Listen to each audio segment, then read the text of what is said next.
Hello, friends. This quarter we've been looking at the three angels' messages, so I just wanted to say a couple things about it, maybe to share it with some of my friends. When we read in the second part of the first angel's message, to fear God and give Him glory, for the hour of His judgment has come, we sometimes think of it just simply in the wrath of judgment, coming up with a verdict of guilty or innocent, that God is coming down at the end of the world to finish things up. And then we kind of move on. But there's more happening here with this text than just declaring that God is judge and that He's coming to judge, that His judgment is now. You might ask, if it's just simply to judge right or wrong, why is it now? Why hasn't it happened centuries ago, millennia ago?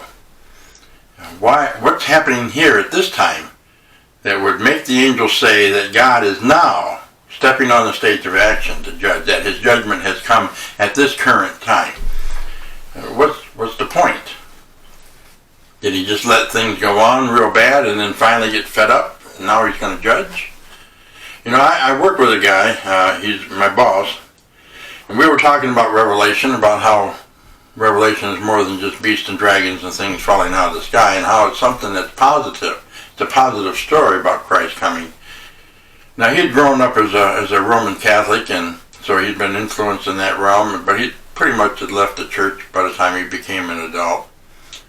But this is what he's filled with.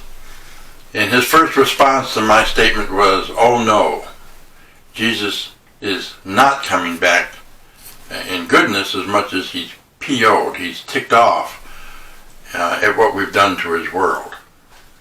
And so when we think about God's wrath and God's judgment, in the coming of Christ, it's all in this negative doomsday appeal. That's not really what the story is really about. When we read here that Christ is coming and that God is now stepping on the stage of action to bring His judgment about, is that we're at the concluding scenes of Earth's history in the realm of sin since Adam fell.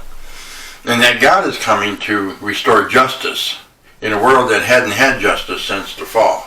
We have a little things that come along that are just, that happens, and give us a little sense of what justice is. But for the most part, the world doesn't have justice. It's lacking. And at some point in this world of sin, God has got to stop the process and take the world back, reclaim it back to Himself, and restore it new again. He's let the sin problem go on so long to reveal to the cosmos just what it is that Satan is doing. And in the end, it shows that he is just, that he is the just God. He has the right to rule.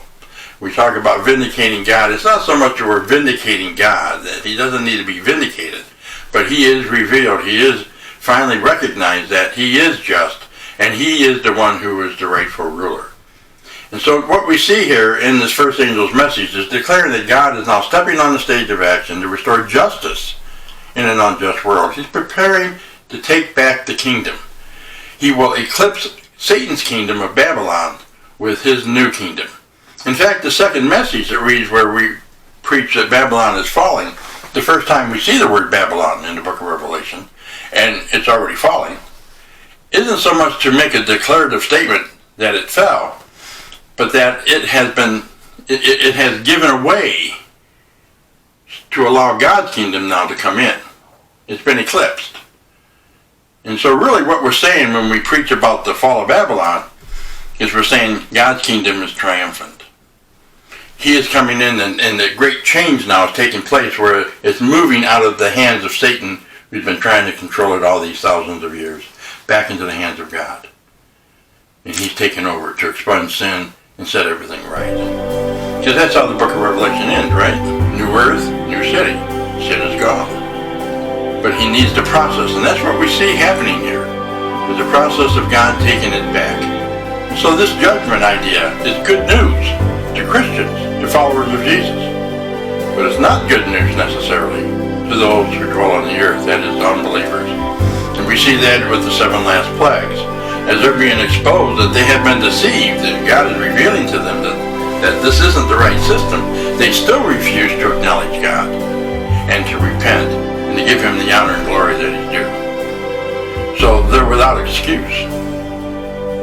That's what we see happening, transitioning here at the end. Fear God, give Him glory, for the hour of His judgment has finally come. Blessings.